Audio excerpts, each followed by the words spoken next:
संघ के नेता श्री जय जय गुरु आनंद। सर्व संघ के नेता श्री जय जय गुरु आनंद। आगम के ज्ञाता श्री जय जय गुरु आनंद। आगम के ज्ञाता श्री जय जय गुरु आनंद। देवी चंद जी के नंदन आनंद गुरु वंदना। देवी चंद जी के नंदन आनंद गुरु वंदना। श्रमण संघ के स्पंदन आनंद गुरु वंदना। श्रमण संघ के स्पंदन आनंद गुरु वंदना। वंदन वंदन वंदना आनंद गुरु वंदना। वंदन वंदन वंदना आनंद गुरु वंदना।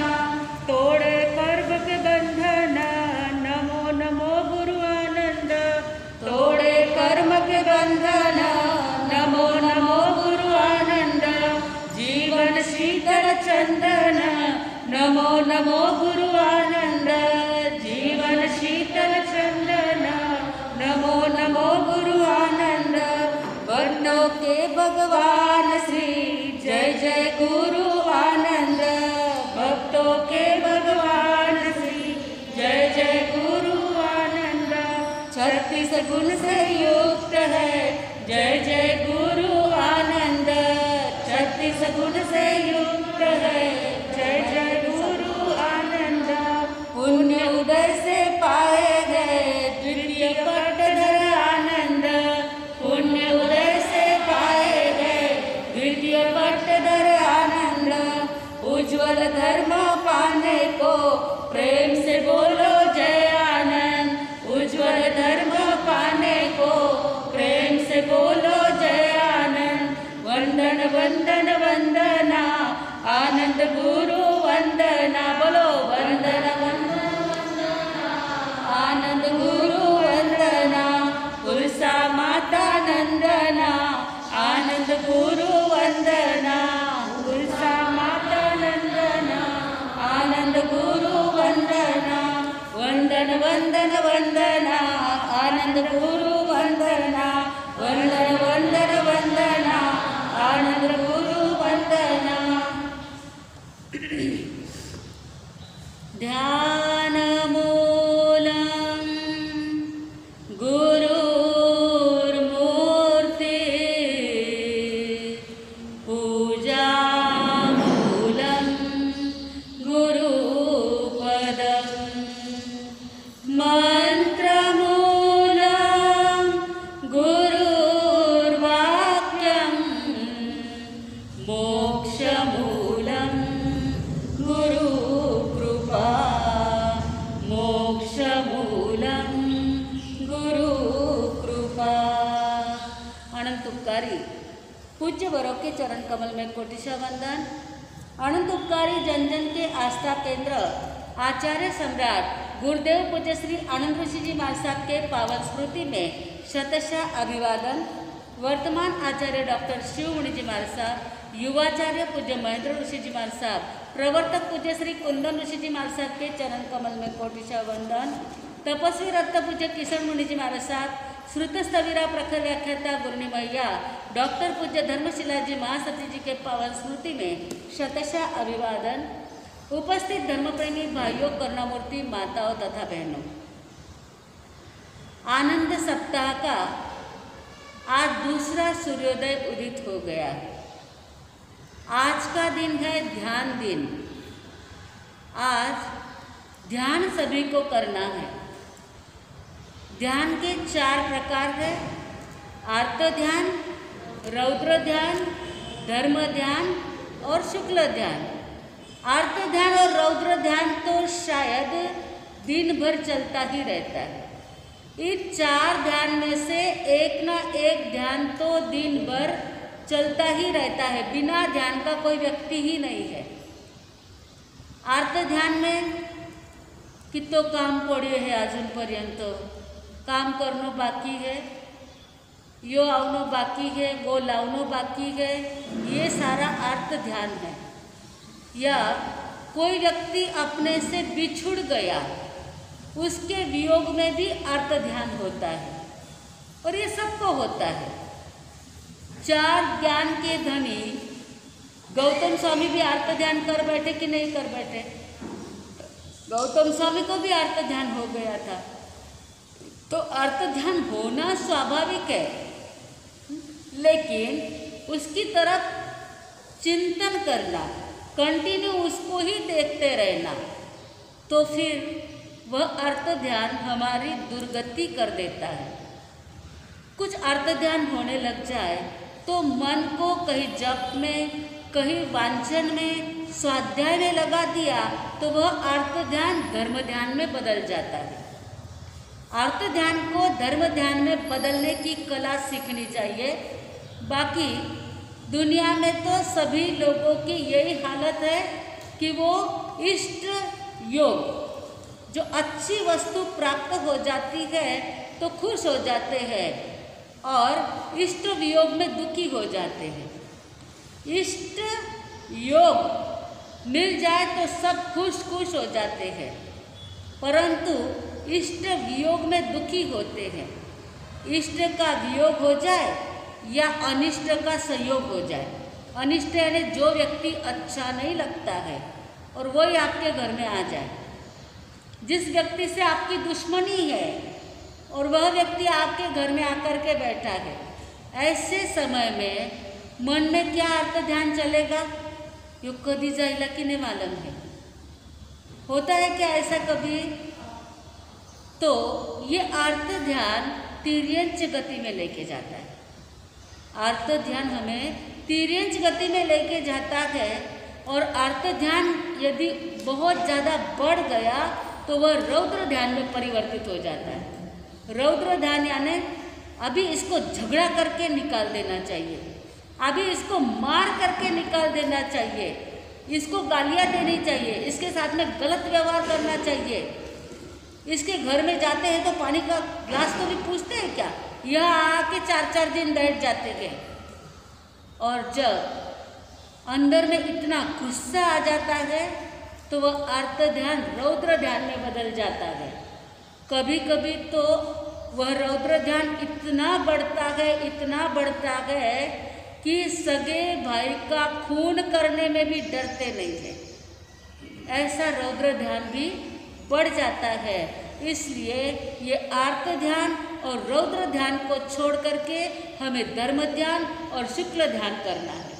धर्म ध्यान में क्या करना है? वाचना, पूछना, पर्यटना, अनुप्रेक्षा और धर्म कथा। ये किसके भेद है? स्वाध्याय के, धर्म ध्यान के, स्वाध्याय के भेद है। वाचना, अच्छा वांचन करना, कुछ भी अच्छी किताब लेकर के उसका वांचन करना। पूछना, पढ़ते पढ़ते कुछ नहीं समझा तो जो कोई ज्ञानी है, साधु संत है, उन्हें पूछना। पर्यटना, जो भी पढ़ा है, जो भी याद किया है, उसको वारंबार वारंबार याद करना। कितने लोग कहते हैं मां सब प्रतिक्रमण तो आप खूब पाठ हुई गो तो मानो, पर मैं भूल गया। भूले तो ऐसे भूले कि समझो कभी कुछ किया ही नहीं था, ऐसे ही भूल जाते हैं सभी लोग। और उसको पर्यटना करके, बार बार उसे याद करके, बार बार उसके फेर करके और उसको याद में रखना चाहिए, क्योंकि पर्यटना करने से जो सीखा है वो हम भूलते नहीं है। वाचना, पूछना, पर्यटना, बाद में होता है अनुप्रेक्षा। अनुप्रेक्षा यानी चिंतन करना, ध्यान करना। जो वस्तु पढ़ी है, लिखी है, सीखी है, उसका चिंतन मनन करना, बार बार उसका ध्यान करना, बार बार चिंतन करना, उसे अनुप्रेक्षा कहते हैं। और 5वां भेद है धर्म कथा। धर्म कथा यानी जो भी पढ़ा है, जो भी सुना है, जिसका भी चिंतन किया है, 4 लोग बैठते हैं ना, उनके सामने वह कथा करना। आपने प्रवचन सुना, आपके जेंट्स लोग शायद प्रवचन में ना आए हो, तो आप घर जाकर के उनको आपकी जो प्रवचन में सुना वो कहते हो क्या, आज मार साहब ने क्या कहा था, कहो ना, पक्को ना, बहुत अच्छे लोग हैं यहाँ के। स्थानक में जितनी भी अच्छी बात होती है, धर्म ध्यान जो सुना है वो, अथवा जो भी कुछ अच्छा होता है वह जाकर के घर के हर एक सदस्यों को कहना। बाय चांस स्थानक में यहाँ तो कुछ होता नहीं है, लेकिन एक सैंपल कहती हूँ कि बाय चांस किसी दो व्यक्ति का झगड़ा हो गया, वो कभी भी घर में जाकर के कहना नहीं, क्योंकि घर के लोग जो स्थानक में नहीं आते हैं वो लोग क्या सोचेंगे, स्थानक में सो हो तो आ सके, तो वो ना हो इसके लिए करना क्या है, हमें जितना अच्छा होता है स्थानक में वह हमें घर पे जाकर के कहना है। बुरा स्थानक में कभी होता ही नहीं है। कोई आ गया ऐसा व्यक्ति और कुछ हो भी गया, तो यदि आपके घर में धर्म की श्रद्धा कम नहीं करना है तो कभी भी गलत बात घर जाकर के कहना नहीं। फिर दो लेडीज़ का हो या दो मंडल का हो या दो लड़की का हो या दो व्यक्ति का हो, किसका भी कुछ भी हुआ तो उसका विश्लेषण कभी घर में नहीं करना चाहिए, जिस कारण से धर्म की श्रद्धा कम हो जाए। ऐसी बातें कभी नहीं करनी चाहिए।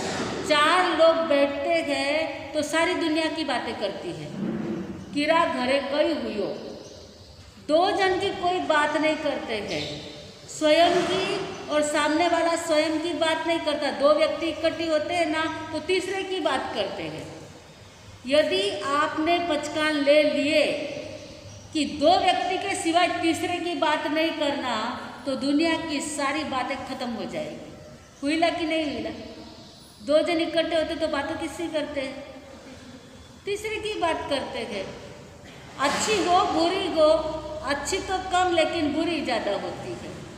यहाँ के लोग तो अच्छी बातें करते हैं, परंतु कहीं कहीं पर ऐसा होता है कि एक दूसरे की कुछ न कुछ बातें करते रहते हैं। इस कारण से समय तो नष्ट होता ही होता है और उसमें अर्थ ध्यान रौद्र ध्यान बढ़ते जाता है, धर्म ध्यान शुक्ल ध्यान घटते जाता है। तो जो धर्म ध्यान होता है उसमें चिंतन मनन करना होता है और वह धर्म ध्यान करने के लिए ही हमें जीवन प्राप्त हुआ है। हम साधु वंदना के ऊपर विचार कर रहे हैं। ये साधु वंदना का विचार, चिंतन, ये श्रवण करना, ये भी एक प्रकार का धर्म ध्यान ही है। जिन्होंने अपने जीवन में मोक्ष या देव गति को प्राप्त किया है, ऐसे साधु संतों का जीवन हम सुनते हैं। इसमें कोई गृहस्थी का वर्णन नहीं है, क्योंकि ये वंदना किसकी है? साधु वंदना। इसमें किसी गृहस्थी का वर्णन नहीं आया है, ना कोई गाथापति है ना कोई श्रावक है। तो ये साधुओं का जीवन है। 10 श्रावकों का भी वर्णन इसमें नहीं आया है। आनंद कामदेव आदि का भी वर्णन नहीं है। जो साधु बने हैं उनका ही वर्णन इसमें किया गया है। तो हम देख रहे थे, एक एक देखा, एक ही गाथा में अर्धकुमार मुनि, स्थूलभद्र, नंदीसेन। अब आते हैं आगे अर्णक। एक ही गाथा में कितने कैरेक्टर हैं? नंदीसेन का हमने देख लिया। अब आते हैं अर्णक मुनि और इस एक गाथा में ऐसे कैरेक्टर का वर्णन है कि जो एक बार तो चढ़े, फिर गिरे, फिर चढ़े, ऐसे लोगों का वर्णन है। स्थूलीभद्र पहले गिरे फिर चढ़े, अर्धकुमार पहले चढ़े फिर गिरे फिर चढ़े, स्थूलीभद्र अर्धकुमार स्थूलीभद्र नंदीसेन पहले चढ़े फिर गिरे और फिर वापस चढ़े। अब आते हैं अर्णक अनगार। अर्णक अनगार क्या किया था उन्होंने? पता है आपको? पता नहीं अर्णक की? अर्णक मुनि कैसे बने? तगारा नाम की नगरी थी। नगरी का नाम भी अलग ही है।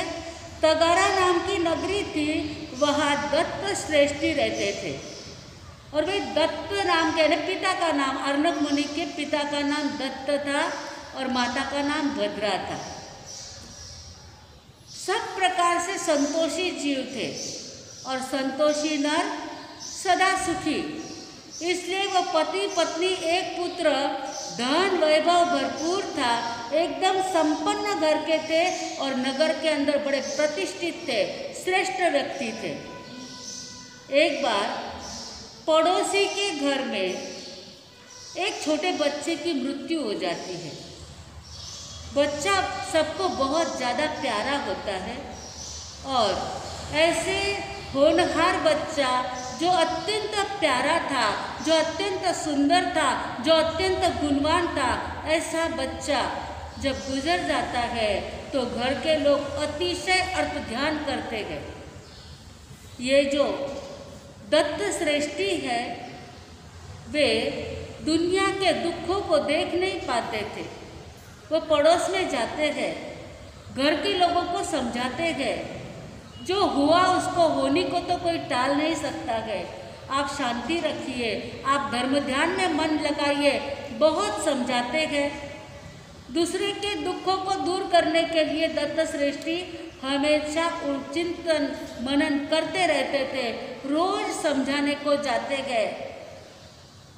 एक बार मन में विचार आता है, आज पड़ोसी का बच्चा चला गया, पता नहीं कल मैं भी चला जाऊँ या मेरा बेटा भी चला जाए या पत्नी चली जाए, इस काल का क्या भरोसा है। इसलिए कुछ ऐसा करना चाहिए कि जिससे अपना जीवन सार्थक हो जाए। और उसी समय में एक आचार्य विहार करते हुए उस नगरी में आते हैं और जैसे ही नगरी में आते हैं तो ये दर्शन के लिए पिता, पुत्र और पत्नी तीनों जन दर्शन को जाते हैं। उनकी देशना सुनते हैं, प्रवचन सुनते हैं। प्रवचन में ये सुनने को मिला कि जिंदगी अत्यंत क्षणिक है और साथ में कोई भी आने वाला नहीं है। तो विचार आया, ऐसे दुनिया में रह करके और संसार बढ़ा करके फायदा क्या है। दत्त श्रेष्ठी के मन में आया कि इन आचार्य के साथ में मैं दीक्षा ले लूँ। तो वे घर पर आते हैं, पत्नी को कहते हैं, आज प्रवचन तो आपने भी सुना, मैंने भी सुना, परंतु मेरी ऐसी इच्छा हो रही है, इस संसार में रहने जैसा नहीं है, सब क्षणिक है। जब आए थे तब तो अकेले आए थे, जाएंगे तब भी अकेले जाएंगे। तो इस दुनिया के अंदर रहने की अपेक्षा मैं अपने आत्मा का कल्याण करना चाहता हूँ, तू अनुमति दे दे तो मैं दीक्षा ले लूँ। विचार करती है पत्नी, पति की बात भी तो गलत नहीं है ना, बात तो सही है और सही बात को अंतराय तो नहीं देनी चाहिए, क्योंकि वो अत्यंत धर्मात्मा थी। एक पत्नी दूसरी रहती तो कहती आप चले जाओगे तो हम क्या करेंगे, परंतु वो तो धार्मिक थी, वो कहती कोई बात नहीं है, आपकी इच्छा है तो बेटे की जो इच्छा होगी वो ठीक है, बाकी नहीं तो मैं भी दीक्षा ले लूँगी। बेटे को बड़ा तो करना पड़ेगा, उसकी शादी तो करनी पड़ेगी, दोनों जन चले जाएंगे तो बेटे का कौन ध्यान रखेंगे, इसलिए उसका सब हो जाए तो बाद में मैं भी दीक्षा ले लूँगी। ये सारी बातें बेटा अर्नब भी सुन रहा था। उसने कहा कि ये नहीं हो सकता है, आप दोनों दीक्षा लेंगे तो मैं भी दीक्षा लेने के लिए तैयार हूँ। मैंने भी तो भगवान की वाणी सुनी है, मुझे भी वैराग्य आ जाता है, इसलिए तीनों जन दीक्षा लेने के लिए निकलते हैं। तीनों ही दीक्षा ले लेते हैं। अब ये जो पुत्र है अर्नब मात्र 10 वर्ष का था और पिता का अपार प्यार था बेटे के प्रति। माता और पिता का एकलौता बेटा, प्यार तो प्यार ही होता है। दीक्षा भी ले ले तो क्या प्यार खत्म हो जाता है क्या? भले ही स्वयं ने छोड़ दिया हो संसार, परंतु परिवार के लोगों को थोड़ा तो मोह होता ही है। तो ये तो तीनों भी दीक्षा लिए हुए थे, परंतु पिता का अर्नब के प्रति अत्यंत राग था, अत्यंत मोह था। वो कभी उसे गोचरी नहीं जाने देते थे, स्वयं कष्ट को सहन करते थे, परंतु गोचरी स्वयं ला करके उसको खिलाते थे, कभी गोचरी धूप में भी नहीं जाने देते थे। अब बहुत साल बीत जाते गए और जो दत्त श्रेष्ठी जो मुनिराज बन गए थे, कुछ बीमारी के कारण उनका स्वर्गवास हो जाता है। साथ के मुनिराज थोड़े दिन तक तो अर्नक मुनि को गोचरी ला करके देते थे, परंतु रोज रोज कौन गोचरी ला के देगा? कभी तो खुद का काम खुद को करना ही पड़ता है ना। माता पिता रहते हैं तो वो कर लेते हैं, लेकिन पराये लोग तो कुछ नहीं करते हैं। अब मुनिराज ने समझाया अर्नक मुनि को, दूसरे मुनिराज ने, अपनी गोचरी अपन ने स्वयं ने ही लानी चाहिए। पहले के ज़माने में ऐसे एक जन गोचरी लाए और 4 जन खाए, ऐसा नहीं होता था। एक जन स्वयं की गोचरी लाते थे और स्वयं की खाते थे, उसमें दोष भी कम लगता था। एक दूसरे के लिए कुछ लेकर के आए और वह खाई ना जाए या परखनी पड़े या कुछ करना पड़े तो दोष लग जाता है। इसके लिए यदि एक दूसरे की गोचरी लाते हैं तो गड़बड़ होती है, तो संतों ने उसे समझाया कि तेरी गोचरी तुझे ही लानी होगी। अब विचार उसको समझ तो आता है, बड़ा भी हो गया था, समझता तो है अब कोई पिता मुनिराज तो गए नहीं, अपनी गोचरी कौन लाएगा, इसलिए गोचरी के लिए निकलता है। गर्मी के दिन ग्रीष्म ऋतु चल रही थी और गोचरी लेने के लिए मुनिराज निकलते गए। काव्य की भाषा में यदि कहूँ तो आगे की पूरी कहानी उसमें आ जाती है, परंतु वो है गुजराती में। मैं आपको थोड़ा थोड़ा अर्थ समझा दूंगी, परंतु अर्निक जब गोचरी लेने के लिए जाते हैं तो क्या हालत बनती है उसका वर्णन इसमें किया गया है। अर्निक गोचरी लेवाने जाए,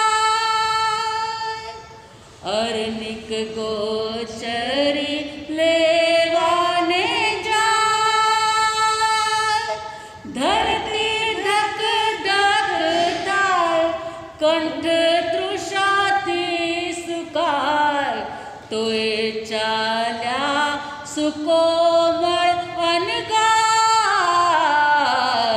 अर्निक गोचरी लेवाने जाए। धरती धक धक हो रही है, कंठ तृष्णा से सूख रहा है, फिर भी मुनिराज गोचरी के लिए जा रहे हैं। सूर्य मध्याह्ने तपी रहे, जाने अग्नि ना तन खाखरे, गोख नीचे थईने घड़ी विसामो लईने, नाखे गोखे नजर अंजान, अर्निक गोचरी लेवाने जाए। धरती धक धक थाय, कंठ तृषाती सुकाय, तोय चाल्या सुकोमळ अनगार, अर्निक गोचरी लेवाने जाए। अब गोचरी के लिए निकले गए। सूर्य मध्याह्न का समय, 12 बजे का समय। पहले के साधु संत पहले प्रहर में स्वाध्याय करते थे, दूसरे प्रहर में ध्यान करते थे और तीसरे प्रहर में गोचरी जाते थे। गोचरी, पानी, जो भी कुछ करना है मात्र एक प्रहर, खाना पीना एक ही प्रहर का समय रहता था। आज के समय में भी दिगंबर संत एक बार ही खाते पीते हैं, परंतु गोचरी का रिवाज उनका अलग हो गया है। वो गोचरी को घूमते नहीं है उनके वहाँ, लेकिन जो पहले के नियम थे आज किसी भी संप्रदाय के कोई भी साधु संत उस नियम का पालन कर नहीं पाते हैं।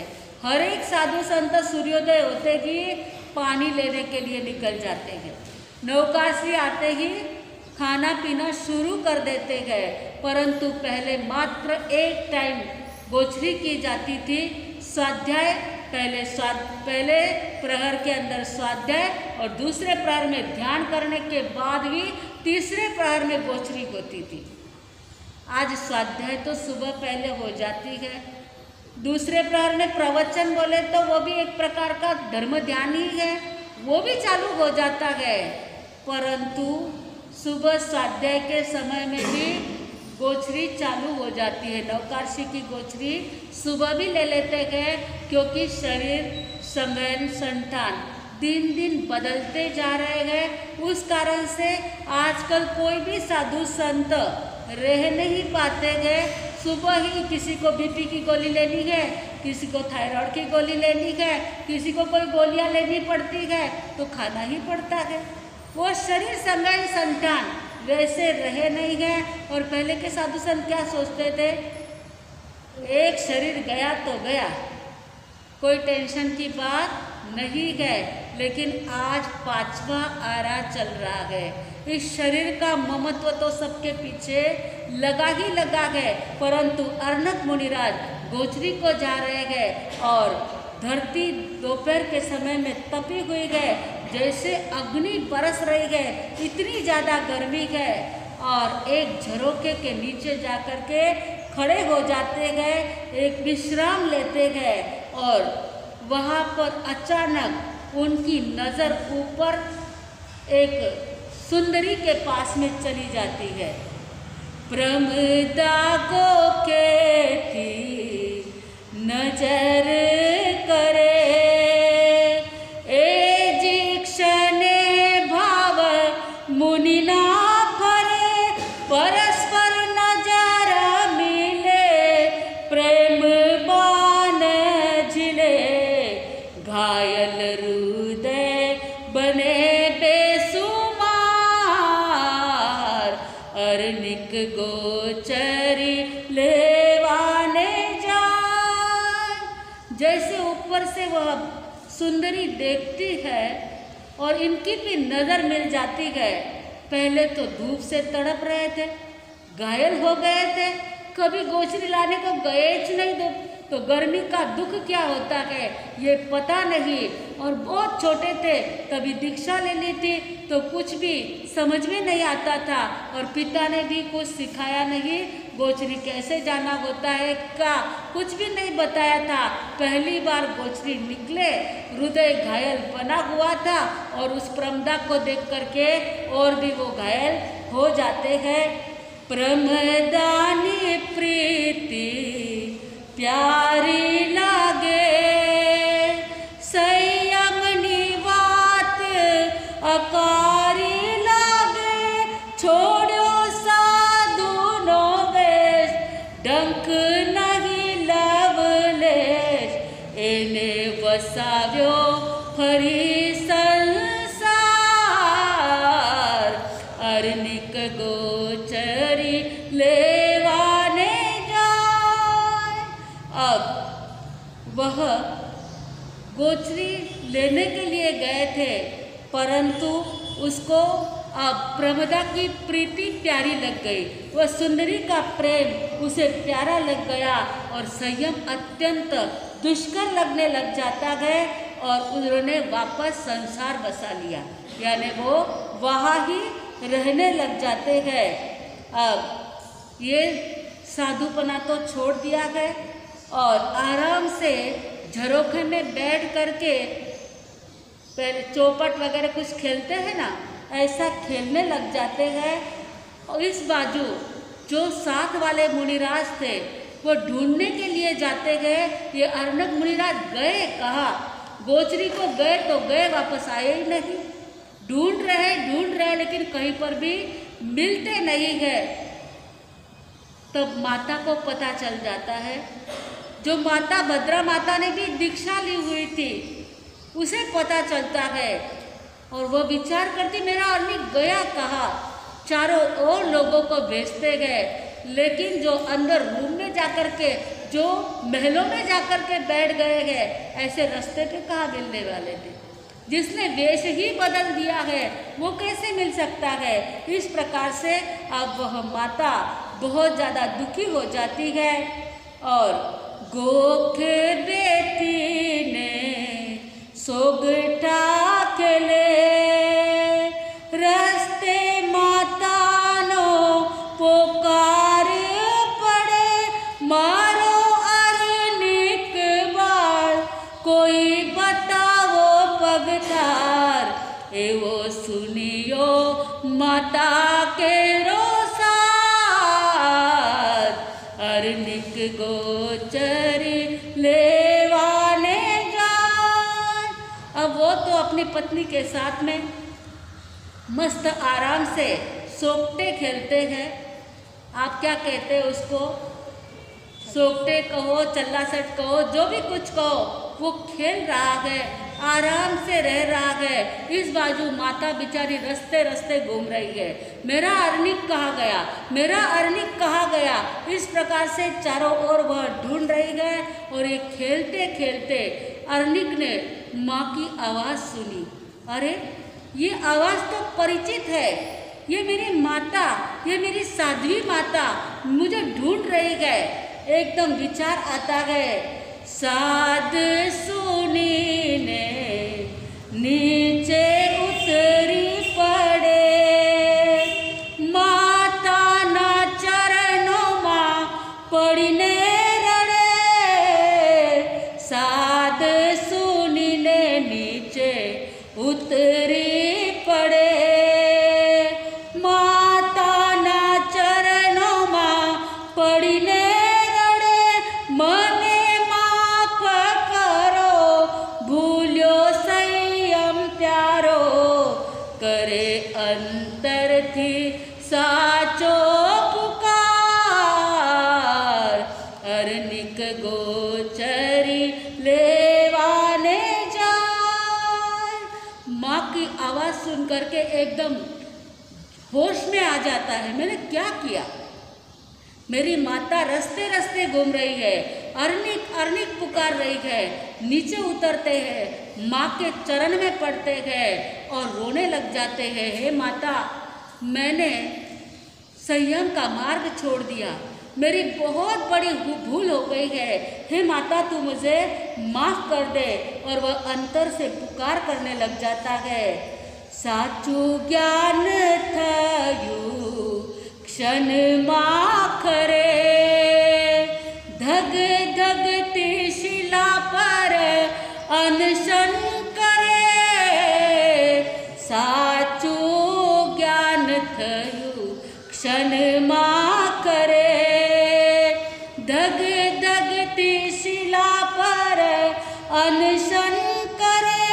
सुधरे एनो अवतार मुन्या पाम्या भव पार साधु संतो करे गुणगान अर्निक गोचरी लेवाने जाए।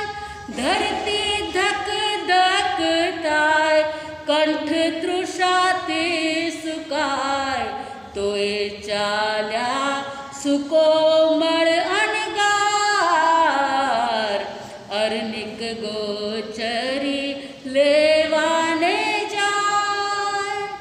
अर्निक अब माता के चरण में पड़ कर के माफ़ी मांगता है और माता को कहता है, जिस गर्मी के कारण मैं संयम को भूल गया, जिस गर्मी ने ही मुझे संयम से भ्रष्ट कर दिया, बस वैसे ही मैं अनशन करके अपने कर्म को खपा दूंगा। और धकधकती शिला के ऊपर, बोले तो गर्मी के दिनों में पत्थर भी कितने तप जाते हैं, ऐसे पत्थर के ऊपर शरीर के ऊपर की चद्दर निकाल करके पादोपगमन संथारा करके सो जाते हैं, अनशन करके सो जाते हैं। और संपूर्ण जितने भी पाप किए थे उसकी आलोचना करते हैं, प्रायश्चित लेते हैं और अनशन करके वे मोक्ष महल को प्राप्त कर लेते हैं। चढ़े फिर पड़े फिर चढ़े तो ऐसे चढ़े कि मोक्ष महल को भी उन्होंने प्राप्त कर लिया। एक बार भी पश्चाताप आ जाए, जो पाप किया है उसका एक बार भी पश्चाताप कर ले तो साधक आराधक बन जाता है। यदि पाप करके पश्चाताप न करे तो साधक विराधक बन जाता है। ऐसे अर्णिक मुनि मोक्ष मंजिल को प्राप्त कर लेते हैं। आर्ध कुमार मुनि सुलभद्र नंदीशेन अर्णक ऐमुत्ते मुनीश्वरो निश्रेण। अब अर्णक और बाद में ऐमुत्ते, ये मुनीश्वरों की जो श्रेणी चल रही है, ये कैसे कैसे इन्होंने चारित्र का पालन किया है, इसका सुंदर वर्णन इसमें आया हुआ है। तो कहने का मतलब हमारा यही है कि इस दुनिया में कितने ही चारित्रवान आत्मा कभी गिर जाते हैं। उनकी तरफ अंगुली करने के अपेक्षा उनके पास में अनुकंपा लाओ और अनुकंपा करके उन्हें नाम मत रखो, उनको ऐसा कहो ये श्रेष्ठ मार्ग था, आपने ये मार्ग क्यों छोड़ दिया। जो छोड़ते हैं वो पछताते तो बहुत है, परंतु वापस हमें कोई स्वीकार करेगा या ना करेगा, इसलिए वो उसी संसार के चक्कर में पड़ जाते हैं। हम ऐसे पड़वाई, इसको पड़वाई कहते हैं, गिरे हुए को नहीं देखना चाहिए, हमें तो ऊपर उठे हुए को देखना है। जो गिरे हैं उनको हम कैसे ऊंचा उठाए उसकी तरफ नजर रखनी चाहिए। तो इस प्रकार से यह हम विचार कर रहे थे। अभी प्रश्न कहेंगे, बात की बातें बाद में कहेंगे। तो पहले प्रश्न सुन लीजिए।